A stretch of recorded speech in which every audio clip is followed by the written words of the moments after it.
Marley, and today we're at Oaks Farms in Naples, Florida.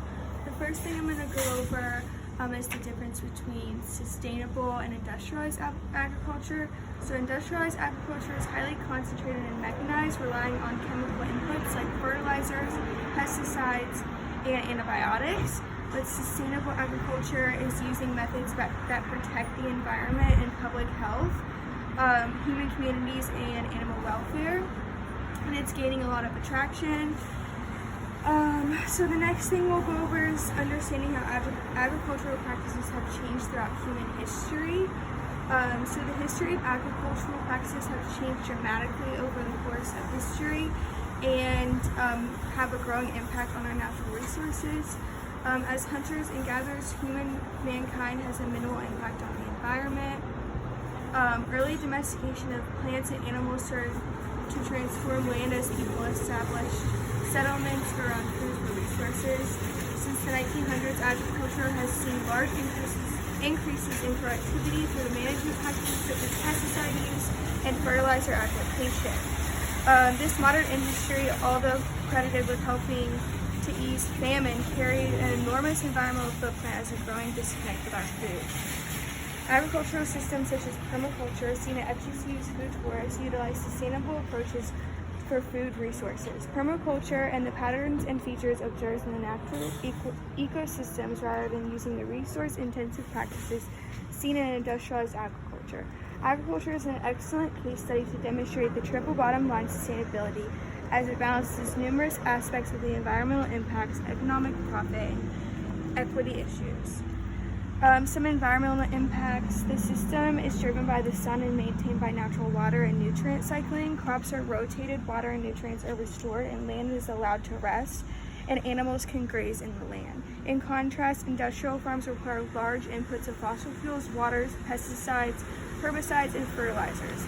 Intense farming leads to environmental impacts such as air, water pollution, decrease in soil fertility, habitat destruction, and biodiversity loss and soil erosion. The current agribusiness industry has shifted agriculture from being fueled by the sun to a fossil fuel dependent system, leading into air pollution and the release of carbon to our atmosphere. Agriculture is one of the largest contributors to our anthropogenic climate change. Soil fertility is reduced and habitat is lost as natural vegetation is cleared from farmland. A monoculture of a single crop planted in rows makes it easier to mechanize the planting through harvesting processes, but results in soil depletion. Exposed topsoil subject to erosion can either be blown or washed away. Sedimentation from erosion, water quality problems, and impacts of wildlife. It can also lead to landslides and localized flooding. Seed banks have been established in our hopes of protecting some biodiversity for the future. In the economic profit section, there's a global of agribusinesses that is not only grow food crops but also to create profit for shareholders. The high cost of irrigation system, pesticides, fertilizers, and hybridized GMO seeds make it difficult for small-scale farmers to compete with large industrial farms. Small farmers are hurt by government-issued agriculture subsidies and overall decrease the prices and resulting from increased production on large-scale industrialized farms. There are many issues of equity and ethics with the agricultural industry related to the treatment of both humans and animals. One local advocacy group is the Coalition of Immokalee Workers, which launched its Fair Food Program and its anti-slavery campaign in 2011. Food security continues to be a concern for low-income families and individuals as cities continue to grow food deserts in an urban area, which it is difficult to buy affordable, high-quality fresh food. This is becoming an increasing problem. Our food footprint. Understanding your impact on the agricultural system is important in creating change. One such way to contemplate your food footprint is to consider the resources needed to supply with your food. This includes greenhouse gas emissions from growing, processing, and transporting, cooking, and disposing the food that you eat.